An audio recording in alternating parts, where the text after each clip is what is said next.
we have one of my guy Abram's projects here in Nashville. He's not here right now. I thought he'd kind of give us a little ins and outs, but he might be pulling up here in a little bit. But we'll just walk the project, kind of see what's going on, and check it out. So I do know this property is on the east side of Nashville. From what I've been told, I'm not a Nashville local, but East Nashville has been seeing rapid transformation throughout this area and this community. So I know it's an area that's been booming recently, and I'm assuming that's one of the reasons why he chose this location for one of his new builds, given the fact that the area is, skyrocketing in prices. I feel like this is probably a pretty good move to make that. So, yeah, I just want to give you guys a little bit of context behind where this lot's located. Because you got this office right here, yeah, which is technically a bedroom because you got closet windows.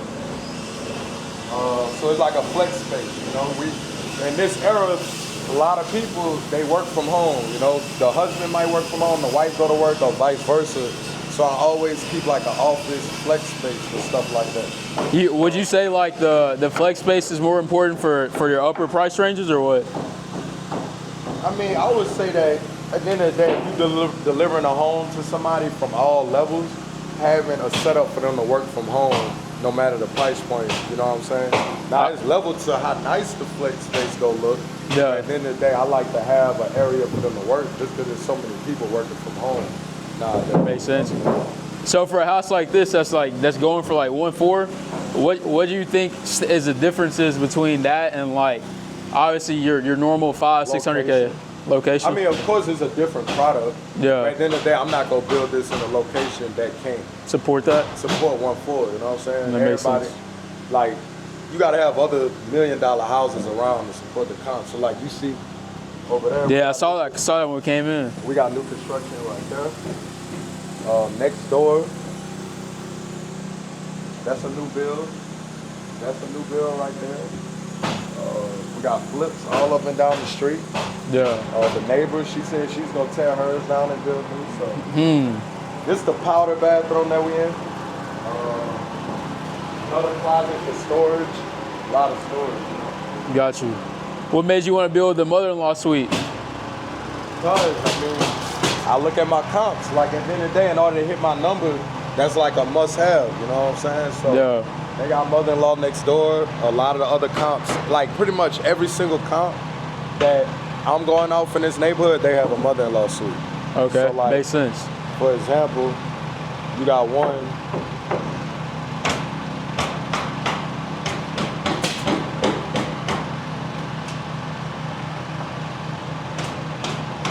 You got this one that just sold for 1.467. Okay, yeah. So I'm not gonna reinvent the wheel. Like, yeah. If it's a proven model. Yeah, you got mother-in-law suite.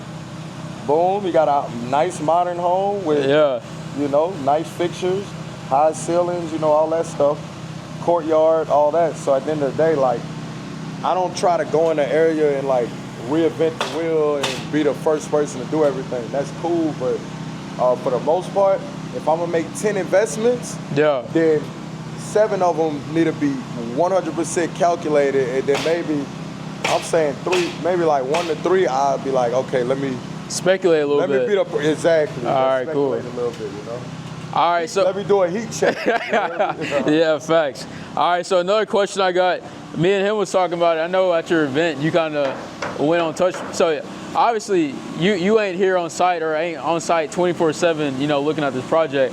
What do you feel like is the best for like delegation or scaling, where you can take on 10 of these projects at a time versus having to spend all your attention on one project at a time? Oh, you need a project manager.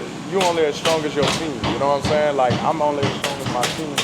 This is my first time coming here this week. You know what I mean? But it's like, at the end of the day, I got a bunch of other houses going on. I don't have the time to come babysit people. So I got 2 project managers, and they put in a lot of work every day. And we have meetings. I lead them as the owner of these deals and investors. But at the end of the day, I gotta have a team. Project managers. I got people that go run and pick up material for me. All that, so we can keep the ship moving. And that's a good question too. Do you already got like a formula locked down where it's like, yo, this is the material we're gonna use for like all these projects, or like how do you put down that formula where like this is a proven model, but I can also move fast and efficient, and keep all the rest of the projects going? it's like everything, bro. Like once you get into it, you start simplifying the process. Yeah. So I would say like design-wise, like the interior finishes, we don't like to do the same thing on every house. We'll mix and match some things that we use from different projects, but for the most part, if I'm using a designer, shout out to Rebecca Shea Designs, she ain't remixing nothing. Like it's new every time. But like you see the lumber, the roof, these framers, you know what I'm saying? This is pretty much the same copy and paste. Yeah. Like the same company I'm buying the lumber from, the windows, same company. I'm using the same subs to frame my houses up, you know, and it's like a plug and play model. Now when it comes to the interior design, we use the same vendors, but we get different materials from them. Okay, makes sense. It depends on price point. Yeah. You know what I'm saying? Something like this is a unique home. Like it's you got to. Exactly. Yeah, that makes sense. Even like the full 500,000 range, then repos, gray walls, you know, keep it simple, you know, plug and play that shit, you know what I'm saying? Okay, but really, once you get over like, what's considered luxury is different for every market, but I would say, like once you start touching 900,000 and above, then, you know, it requires a higher level of product. But and I guess I got another question for you. So this is one that I got going on. I hit up right after, I got into touch with right after the event. But I know y'all had talked a little bit about, you know, just putting in creative structures, creative models. And I got this one lady near Museum District in Houston where basically she like, hey, I don't want to sell the house. I want to build the land. Like I want to develop this land for it. And I want to partner with somebody, you know, and basically right now I'm the most interested person in doing that. And so but I will say, let me run the numbers a little bit. If she can sell it right now, about $650, but you put 3 townhomes for about $500 to $600K on. So let's say conservatively 1.5, upwards about 1.8 on that total ARV for the project. For her, if we you know run the numbers somewhat correctly, she might get about 700, maybe 750 coming out. How, for my end, I don't want to lie to nobody, how am I in to make that sound like, all right, she should go with this rather than just sell the house flat out? I mean, it's an opportunity for her to learn the process. Yeah. Also, she could keep one of the assets instead of taking cash and paying taxes on it, you know what I mean? But true. At the end of the day, in some of those situations, it just makes more sense for you to buy it from her. Yeah. You know what I'm saying? Yeah. This right here, this is the great room. So this is the living room. This is actually my first time doing like a 2-story living room. So I wanted a bunch of natural light. I wanted an open rail, like loft. So we're gonna have open rail in here. Yeah. Nah, that's gonna be fire. The natural lighting I see is a common theme with like those bigger price range houses. So yeah. Fireplace that go to the ceiling right there. All right. Yeah. So this gonna be all open rails. So all these are gonna be arched. Okay. So it's arched door, then you open it, your foyer, this is the archway. This gonna be arched. That's gonna be arched. That's gonna be arched. What made y'all choose that? Because, man, the arches are hot right now. A lot of people like an old home that feels, a new home that feels old. Like the arches give it that charm. Got you. You know what I'm saying? That historical charm. Yeah. You know, so. In Nashville, I kind of see that too, though. Like that historic kind of look is like that, for sure. People like that, you know what I'm saying? They like that character and charm, so something like this. Yeah, that's hard. Because we're going to put a nice little detail in it. What about the backyard? What's that going to look like? Aside from the grass, grab a dadu back there, grass and some sidewalks. This is the kitchen right here, though. Oh, that's the kitchen? Yeah. So a large size kitchen. You gonna have the island here. Yeah. Cabins. Yeah. What about pantry? So this is the pantry. So this is a mudroom. Okay. You was asking about the backyard. So this, and I know it looked tight with this house right now. This house gonna get torn down. Yeah. What's going on is this house was built into their setbacks. Okay. You know what I mean by that? Nah. So where that line is, that's the property line right there. Okay. Her property is supposed to be 5 feet off that line, but it's not. Yeah, it don't look like it's 5 feet. To the setback. My property technically starts right here. It's 5 feet away from the line. This porch, you're allowed to build porches inside the setback. So you kind of like maximizing space or what? Exactly. So right here, we're gonna have a walkway. Boom, we're gonna have a walkway right here, then they walk up the stairs, and there's like a back door side entry of the house. Got you. You know what I'm saying? But it's important to know stuff like that because, you know, you could get stop work orders, you might have to tear something down, redo it. I mean, and somebody like me that's a rookie, how would I even find out that type of info? Exactly, you run into it. You know what I'm saying? Make sure you got the right architects too, because this neighbor had a wall. You see that wall over there? In front of their house, them cinder blocks, that wall, that retaining wall in the front of the neighbor house? Yeah.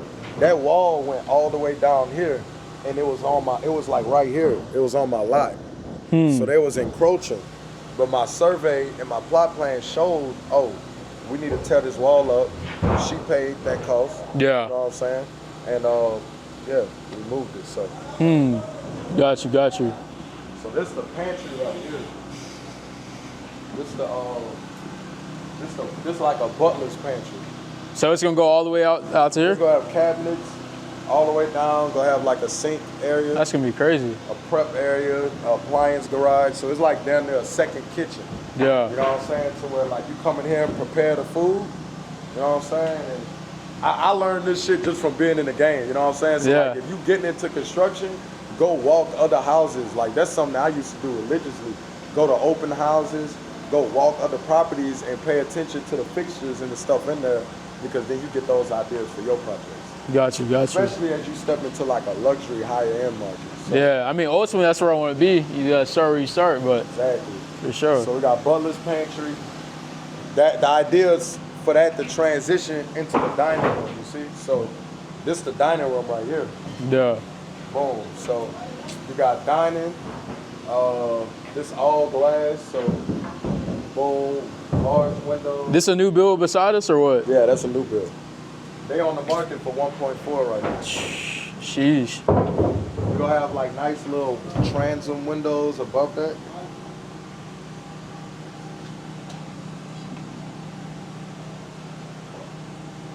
It's gonna look like this. Oh yeah, that's gonna be fire. So that's how it's gonna look all around this dining room area. Yeah, I'm like tall windows, you get a lot of natural light and stuff. Yeah. What are we looking at right here? I just see a lot of gravel and stuff. So that's a courtyard, that's a patio, covered patio. Bet. So from their dining room, they gonna be able to see nice covered patio with an outdoor fireplace. So we got an outdoor boom fireplace, gas, with a covered patio. Yeah. The outdoor, amenities. Be a large 6-foot sliding glass door, more natural light. All right, and so for the people who don't know, because obviously I'm new to this too, what phase is this project in right now? What would you consider? Framing. Yeah, so after we finish framing, we're gonna be doing the rough ends and the exterior stuff. So the roof, the brick, the siding, we got some stucco. So doing the exterior, but as soon as this framing done, we're gonna be, so when you separate the construction phases, I like to separate it foundation. So the foundation is everything before framing. Yeah. All this cinder block, all this stuff before the framing. And then once you frame it up and rough it in and put the windows in, you dry it in. So Gotcha. at the foundation, you frame it up, do the rough ends, put the windows on, dry it in. And then that's when you got your first big inspection, which is the framing inspection. Okay, but that's before you cover those. So they walls. trying to just make sure everything's steady or what? Yeah. Okay, it's basically you frame the house up and you put the guts in it. Okay, that's what I say, because it's everything behind the walls, like all your electricity, your plumbing, your HVAC, heating and cooling, your insulation. All that is hidden behind the walls. Got you. After they finish framing this house, we got the windows going in tomorrow. Of course, we need the windows in so it don't get wet in here. Yeah. But after we do that, they're gonna come run the ductwork for the HVAC. Okay. They're gonna come run that throughout the house. They're gonna come run the plumbing pipes. They're gonna run that throughout the house. And they're gonna come run the electricity, the wires, the wiring, and they're gonna do the insulation. Okay, but and we're gonna make sure that all these gaps, you see them gaps? See that? Yeah, I see it right there. One poked out. Two. Yeah. So the insulation crew, we come in, we seal these gaps, we caulk them, and we dry the house in. That's one of the most important phases of construction, because if you got gaps, it allows air to get in. What does air hold? Moisture. Moisture. Yeah. See what I'm saying? So you want your house as tight, airtight as possible, because you don't want insects getting in, air, all that You stuff. feel like starting off, was that something you kind of didn't understand, or like? Yeah. Okay, That's gotcha. a fact. Yeah. Make sure you hire a general contractor that do it. Bet. So I was working with a GC until, you know, I had the experience to build my own stuff, you know? Yeah. I have my own team managing it, you know? This is the laundry room. We got 8-foot doors, 10-foot ceilings. That's like a standard nowadays for us. Like, it just makes the home feel large. Even for like y'all smaller projects? I do. Yeah. Just make it different, make it stand out. Got you. This is the master bedroom. So we got another fireplace going right there in the master. Yeah. That's hard. We got vaulted ceilings. What's up? What's up? We got vaulted ceilings right here. So high ceilings. Gonna have some nice fixtures. Gonna have some beams going around the ceiling. Oh, nah, the beams are hard. Hard with beams. And then this whole back wall is just windows. So you got five 7-foot windows going across. A lot of natural light. And then you got like 3. So this whole wall is just straight windows Sheesh. for natural light coming in. All right, I heard windows expensive. Acrobatic, huh? Make sure your son got insurance. You hear me? They boss got insurance. If he fall off that thing, It's GG's. It's over with, my boy. I mean, at the end of the day, though, you're not supposed to pay these people until you make sure. I don't pay myself unless I make sure I got their W-9 and I make sure they got their own insurance. You hear me? Because I'm telling you, you get caught not, you know, going. Not like you could get audited basically. Yeah. For not having workers' comp and all that stuff, and then you get in big trouble for that. But hey, free game right there for sure. He fall down there and try to sue me, you know what I'm saying? Yeah. So we got the closet over there. We got another closet here, so his and her closets. That's the master closet over here? There's 2 of them right here. Got you. So you got one here and then one over there. So his and her closet.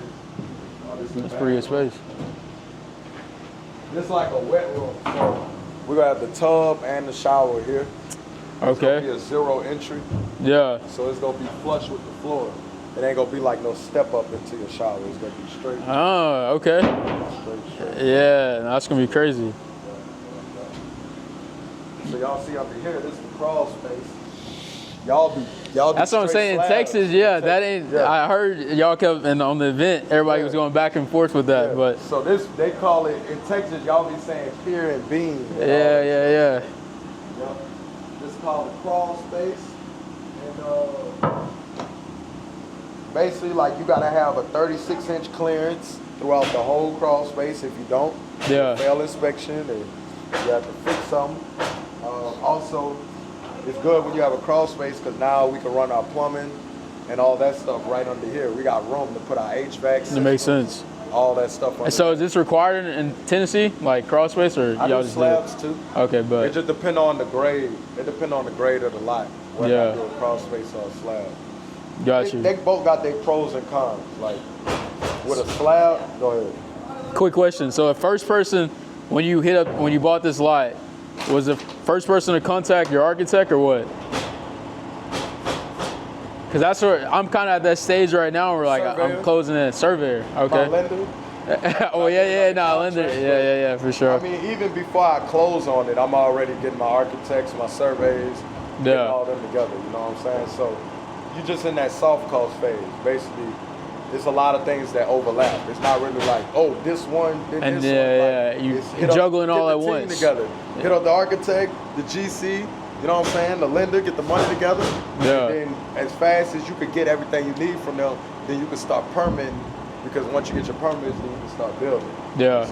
You're ready to go at that point, huh? Yeah. Nice.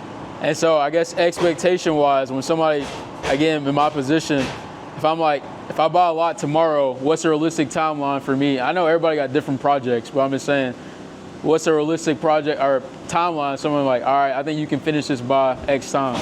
6 months. 6 months realistic? Yeah, 6 months, 6 to 8 months. Got you. It's not too bad. 8 months, it just depends. And is all of that building, or that's even including the whole phase of building? Whole turnaround, you probably be more than 10 to 12 months. Got But you. it just depends. It could be quicker, you know. It just depends. Got But you. on average, you know. Yeah. You know, new people a little slower. So Sure.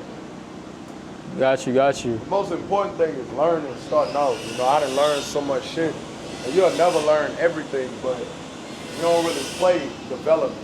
You know, like wholesaling is a different game than this. You know. Yeah. Even on this deal, we made mistakes, but at the end of the day, I'm at a point where we know how to mitigate those mistakes. Yeah. But the most important thing is, yes, you want to make money, but it's about setting yourself up to where you know how to make this play run on your own. You know what I'm saying? Put the team together to get it done.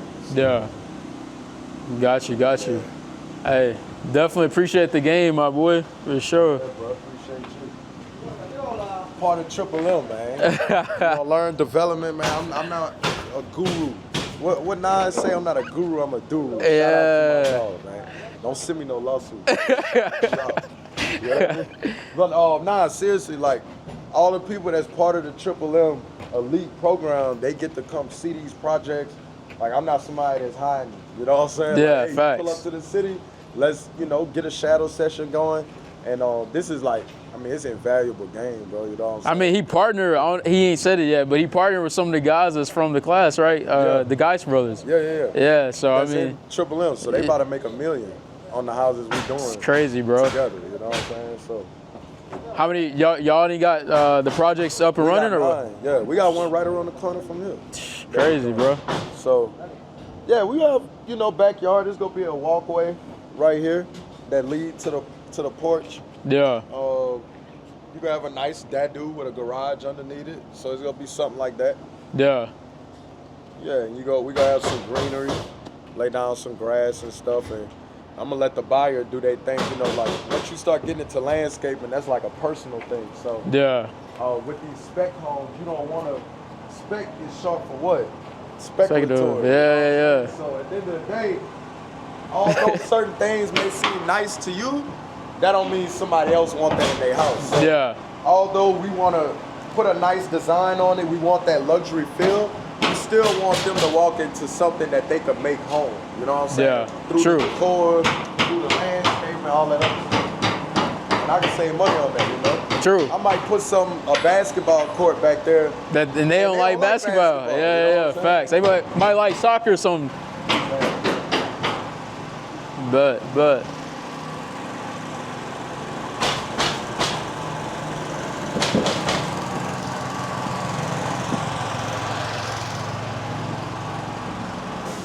What we got going up here? So this is the stair tower. Large windows right here. So we're gonna have a large chandelier that can showcase us from the front elevation of the house. Yeah. I was focused on the statement with this crib. I Yeah. want somebody to just look at the front of it and just be like, wow. Curb You know what appeal. I'm saying? The curb appeal. Yeah. Hard. We got the large stair tower with 5-foot treads. Normally people are doing 4-foot treads. These are 5. Got you. So then we got that second arch door going here. Mm-hmm. And then this gonna be a walkout patio. So you Like can a get to walk. catch the views from out here. So you got this exterior element with an outdoor fireplace. You got Yeah. the patio there. And then you got another one right here that's got an open roof. And then we're gonna have like the lights there. It's gonna be That's dope. that's gonna look fire. Yeah, it's gonna be dope. So all this is like, little walkway space. Then we got the other 3 bedrooms right here. Yeah. All right. So as far as you coming up, I mean, the concept sounds crazy. You did all the planning. See right there? Oh, okay. But yep. Batman building. You see downtown. Yeah. About Nashville, you can catch the city from it's small. Yeah. So like we catching downtown views from multiple angles, east, west, north, south. True. And these big cities, like you ain't catching the downtown. Well, you know how spread out Houston is, bro. You ain't, Exactly. Exactly. unless you downtown, you ain't really catching that. But So it's the smallest room in the house right here. You that's why I make sure vaulted ceiling, make it feel bigger. Yeah. This is a 10 by 10. This is the smallest room I'll do in the house. So 10 by 10. Jack and Jill bathroom right here. Got you. Closet over there. So this room and this room share. They share this. And with your tub showers, you do walk-ins, the both combo or what? Because I know this will be a Jack and Jill. This one tub shower. Tub shower, but and then the other one. So this is another room. Again, same natural light stuff. Yeah. Yep. Natural light view. So yeah, you got the city right there.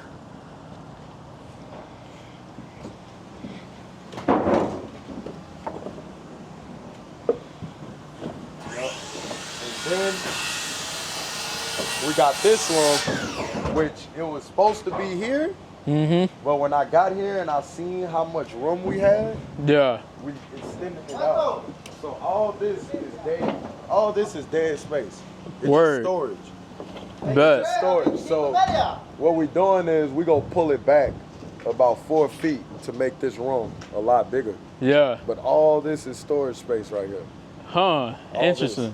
All this storage. So we'll utilize this for our HVACs, utilities, Yeah. all the duct work, all that'll be running here. My MEP guys that do my mechanicals, they gonna love this.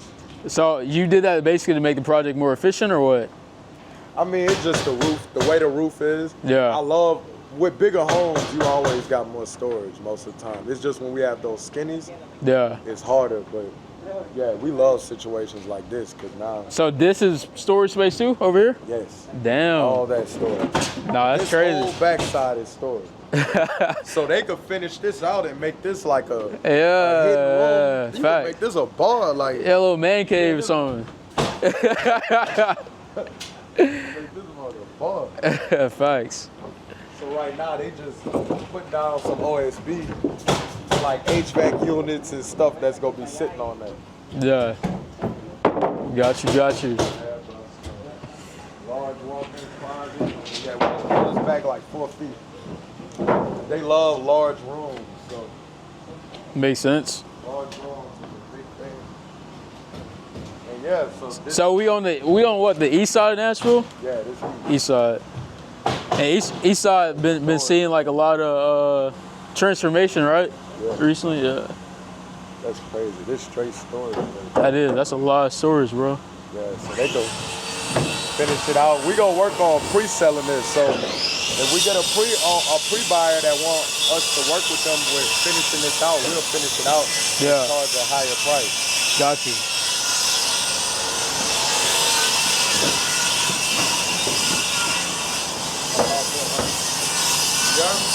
Do a little front flip out. Hey man, I don't know if you're gonna make it to see the end. You do that.